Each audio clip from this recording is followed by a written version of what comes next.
দোকানদার ভাই না? দোকানদার ভাই, আপনি কাক ফোন মারছেন? ওই যে বিশুদ্ধবার দিন যে তোমার ঘর থেকে ফিরিস নিয়ে এলাম, সেই বুড়ি আমি ফোন ধরছি। হ্যাঁ হ্যাঁ হ্যাঁ হ্যাঁ, চিনছি, কোন? কই মানে কি ফিরিস আইনা রাখতে না গেলাম, হ্যাঁ হ্যাঁ। ফ্রিজের মধ্যে কলা থে দিছি। আচ্ছা।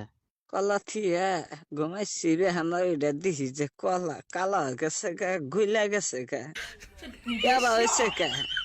ফ্রিজের মধ্যে আপনি কলা থা দিছেন কে? কলা ফ্রিজের মধ্যে রাখলে তো ওইরকমই হবো। কেন ফ্রিজ ঠিক করে যাবো না?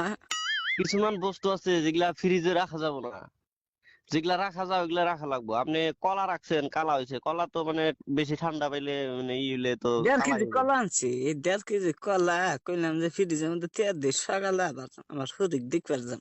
তা কলা নষ্ট হয়ে গেল, গাতে পয়সাও নাই, কলা যে ফ্রিজ নষ্ট হয়ে গেল গা তোমার ফ্রিজের জন্য, কি ফ্রিজ কিনা দিলা?